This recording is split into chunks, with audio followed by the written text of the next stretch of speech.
샬롬, 샬롬. 주의 평안을 전합니다. 주의 평안으로 인사를 드립니다. 오늘 예배 가운데 우리에게 주신 하나님의 말씀 시편 42편은 이 고라 자손의 마스길, 인도자를 따라 부르는 노래, 이렇게 표제어가 정해져 있습니다. 고라 자손의 마스길, 마스길은 교훈이라는 뜻입니다. 그러므로 고라 자손의 교훈이다 이것입니다. 오늘 주신 말씀 가운데에서 고라 자손의 교훈 잘 들으시고 받으시고 깨달을 수 있는 은혜가 있기를 주의 이름으로 축복합니다. 고라 자손은 잘 아시는 대로 레이지파입니다. 레이지파로서 한때는 다윗의 용사들이었고요. 또 대개 성전 봉사에 관한 그런 봉사를 했습니다. 특별히 성전 성가대의 지휘자도 맡았습니다. 참 귀하죠. 물론 고라 자손에 대해서는 가슴 아픈 사연도 있습니다. 그러나 그것은 오늘 이 시간에는 접기로 하고요. 오늘 본문을 중심으로 해서 고라 자손의 교훈을 잘 들어보도록 하지요. 오늘 주신 말씀 가운데 42편 5절 끝절에 보면은 내가 여전히 찬송하리로다. 내가 주님을 여전히 찬송할 것이라고 말씀하고 있습니다. 얼마나 은혜가 됩니까? 그죠? 내가 여전히 어저께나 오늘이나 형통할 때나 권고할 때나 기쁠 때나 슬플 때나 여전히 변함없이 내가 주님을 찬송하리이다. 얼마나 은혜가 돼요. 그런데 한편 왜 이렇게 마음이 아프죠? 내가 여전히 주님을 찬송하겠다는 이 말씀이 왜 이렇게 가슴 아프게 다가오는지 모르겠어요. 여러분은 어떠세요? 좀 더 들어보셔야 되겠지요? 그런데 이 본문을 통해서, 이 본문의 말씀을 통해서 내가 여전히 찬송하리로다 이 말씀에 제가 참 마음이 아팠어요. 마음이 아팠는데 또 한 분을 통해서 마음이 많이 아팠어요. 물론 저는 그분을 한 번도 뵌 적이 없어요. 우리 교회 연역의 기록으로만 알 뿐이에요. 오늘 잘 아시다시피 우리 교회 창립주일입니다. 45주년을 맞이했습니다. 교회 요람에 있는 교회 연역에 보면 1975년 12월 1일 신광교회에서 학생 등 20명이 나와서 이우설 장로의 인도와 예수병원의 협조로 정식 개척 이렇게 됐어요. 이우설 장로님 얼굴이 눈에 선합니다. 또 제가 와서 그 당시에 이우설 장로님께서 용진 신예배 이사장도 지내셔서 비교적 가까이서 자주 뵈었지요. 또 얘기도 나누고요. 그 인자했던 얼굴, 그 모습이 눈에 선합니다. 바로 그 신광교회에서 학생 등 20명이 나와서 이우설 장로의 인도와 예수병원 협조로 정식 개척됐다. 그런데 여기서 제 마음이 아픈 것이 아니고요. 그로부터 1년여 전에 1974년 12월 5일에 송재욱 전도사 혼자서 운교 회관서 예배를 드림. 바로 송재욱 전도사님이에요. 그러니까 지금으로부터 46년 전에 1974년 12월 5일에 송재욱 전도사 혼자서 운교회관서 예배를 드렸다. 실제적으로 우리 교회 성광교회는 거기서부터 시작이 된 거잖아요. 교회 연역에 나와 있으니까요. 저는 송재욱 전도사님이 누구신지도 몰라요. 얼굴도 몰라요. 그런데 어제 이 교회 연역을 보면서 또 본문과 함께 보고 묵상하면서 참 마음이 많이 아파왔어요. 내년에 우리 교회가 창립 주일을 맞이할 때에는 이분의 가족이라도 자녀라도 찾아서 뵙고 우리가 모시고 같이 창립 주일 예배를 드렸으면 좋겠다. 아니 그렇게 해야 또 창립 주일을 맞이해서 좀 가족이라도 찾아가 뵈야 합당한 예의, 합당한 예절이 되지 않겠냐 생각을 해봤어요.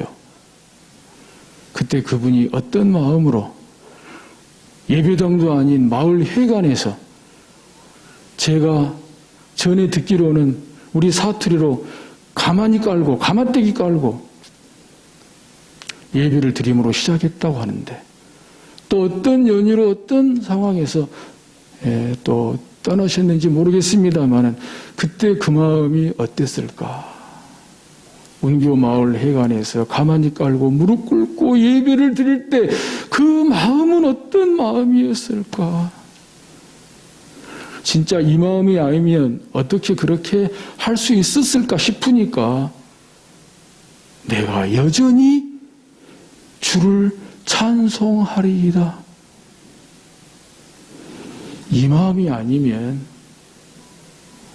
송재욱 전도사님 혼자서 운교 마을 회관에서 예배를 드릴 수 없었을 것이다 생각하니 너무 마음이 아팠어요.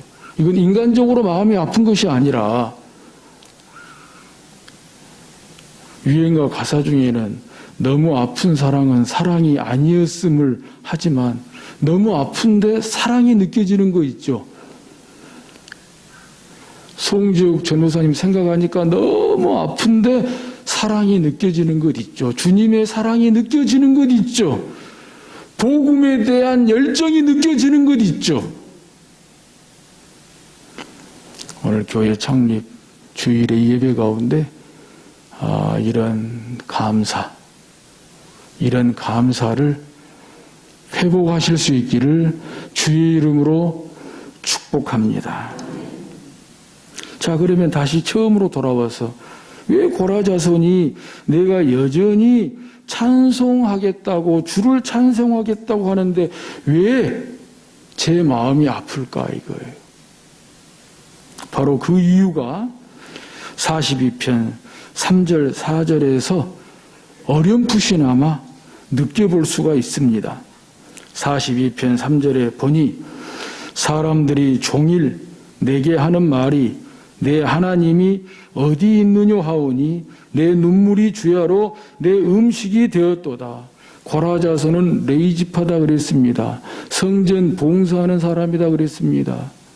성전에서 이렇게 성가대 지휘자로도 봉사하는 자손이 고라자손이다 그랬습니다. 그런데 사람들이 하는 말이 내 하나님이 어디 있느냐? 내 하나님이 어디 있느냐? 너한테는 하나님이 없다 이겁니다. 너에게는 하나님이 떠났다 이겁니다. 너에게는 하나님이 버렸다 이겁니다. 모르는 사람은 몰라도 아는 사람한테는 이건 사형선고나 마찬가지입니다. 하나님밖에 모르고 하나님만 섬기고 하나님을 찬양하고 하나님을 예배하는 이 고라자손에게 내 하나님이 어디 있느냐? 하오니 내 눈물이 주야로 내 음식이 되었도다. 자기 눈물이 음식이 되었대요. 음식은 잘 먹어야 되는데요. 음식은 잘 먹고 소화돼야 되는데요. 이 눈물로 음식을 먹고 소환들 됐겠습니까? 고통이지요. 고통이지요. 상상하기 힘든, 꿈에서조차 생각하기 싫은 정말 슬픔이요 고통이 아니겠습니까?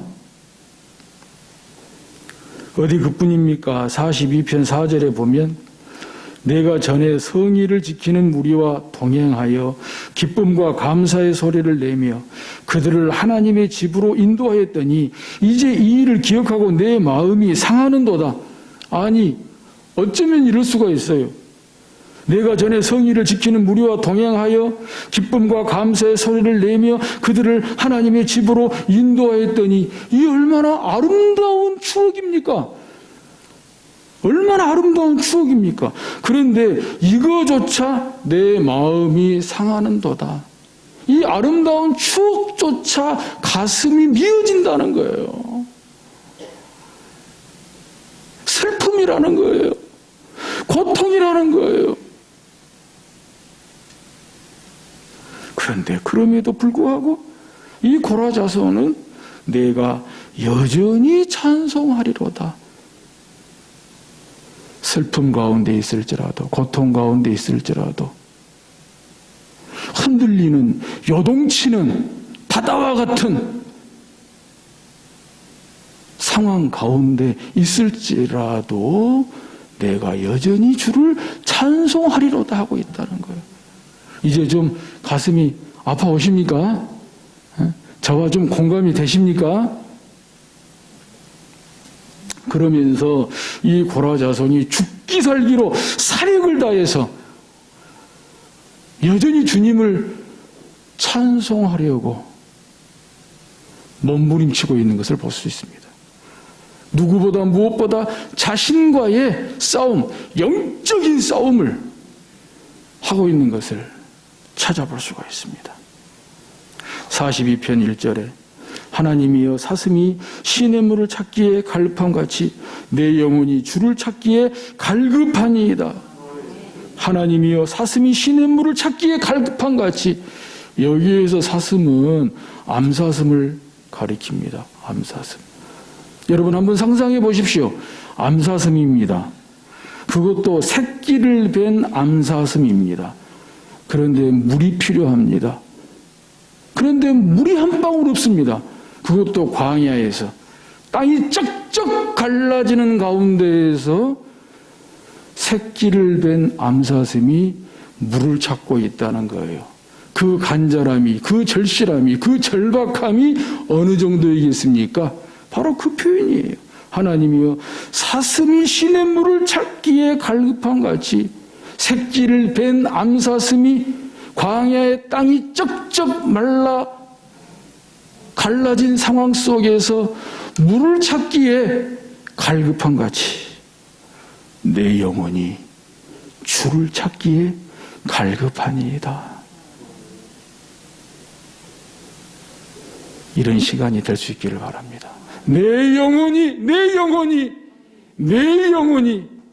주를 찾기에 갈급한 시간이 바로 지금 이 시간이 될 수 있기를 주의 이름으로 축복합니다.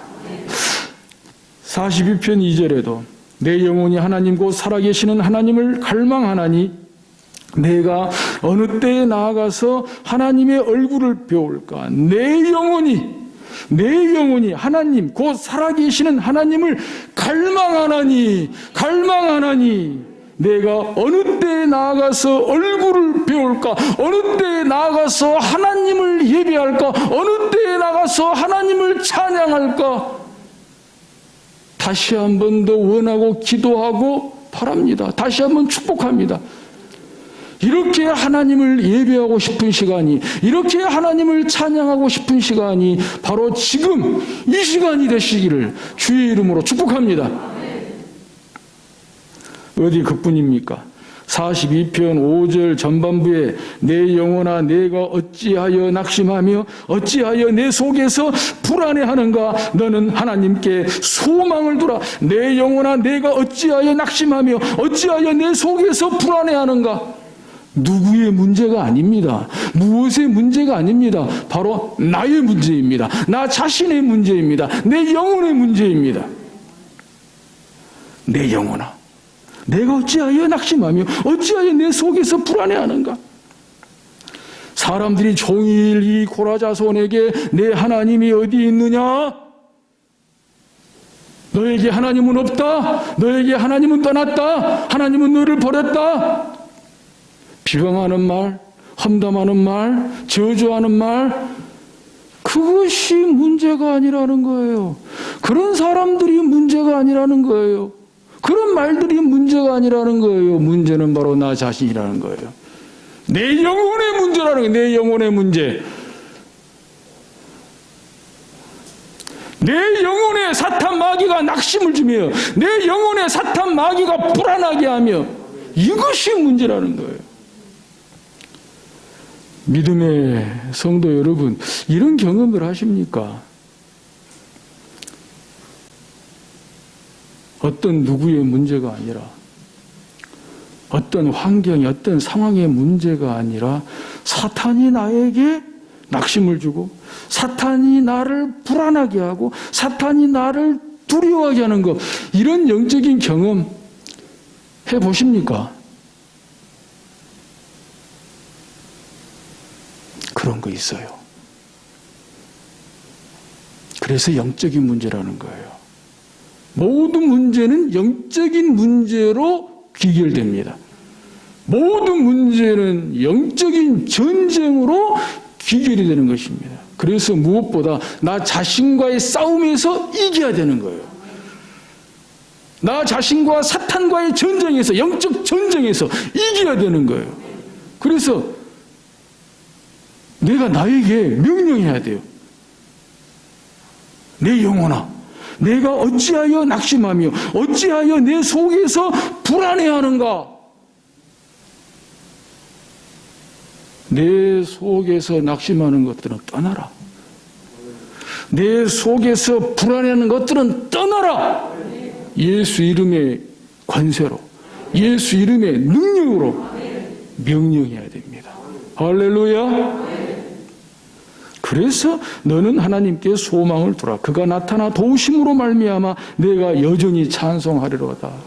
다행스럽게도 내가 여전히 찬송하리로다, 이 말씀이 사실 시편 42편 11절 끝절에도 똑같이 나옵니다. 근데 제가 보고 느끼기에 5절에 나오는 내가 여전히 찬송하리로다는 굉장히 가슴 아팠어요. 굉장히 가슴 아팠어요. 그런데 두 번째 끝절에 나오는 42편 11절에 나오는 내 하나님을 여전히 찬송하리로다, 이것은 평안하더라고요. 평안이 느껴졌어요. 이 고라자손의 평안함이 느껴졌어요. 왜요? 6절 이하의 7절, 8절 쭉 보게 되면 사람들이 고라자손을 향해서, 자신을 향해서 비방하고 험담하고 저주하고 그 말들 속에도 하나님의 뜻이 있더라는 거예요. 즉 고난에도 뜻이 있다. 고난에도 하나님의 뜻이 있다.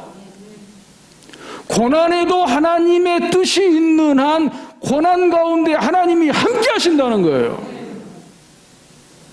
그 말씀이 42편 8절에 나와 있어요.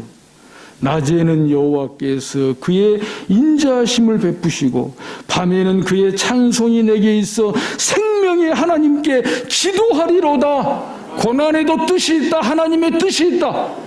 그러므로 고난 중에 하나님이 함께 하신다. 가까이 하신다. 더 가까이 하신다. 힘주신다. 도우신다. 구원하신다. 승리케 하신다. 아멘, 아멘. 고난 가운데 하나님이 함께 계셔 하나님의 선한 능력으로, 하나님의 선한 손이, 하나님의 강한 손이, 하나님의 크고도 신비한 능력이 고라자손을 지키고 보호하셨듯이 우리 또한 지키고 보호하실 줄로 믿습니다. 이 은혜를 마음껏 받으시고 이 은혜를 마음껏 누리시는 대림절 두 번째 주일, 우리 교회 성광교회 창립 주일이 되실 수 있기를 주의 이름으로 축복합니다. 저 인터넷 메일로 이렇게 오는 편지들이 있거든요. 그 중에 이렇게 여러 이렇게 기도가 있는데 그 기도보다 기도 다 마치고 맨 마지막에 한 줄로 이렇게 코멘트를 했더라고요.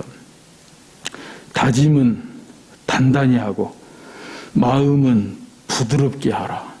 참 짧은 한마디인데 굉장히 제 마음에 크게 다가왔어요. 아, 맞다. 다짐은 단단히 하고 마음은 부드럽게 하라. 이런 마음으로 어떤 상황에도 흔들지 말고, 아니 흔들리는 상황 속에서도, 흔들리는 마음 가운데에서도 고라자손처럼 주님을 여전히 찬송하는 우리 모두가 다 되실 수 있기를 주의 이름으로 축복합니다.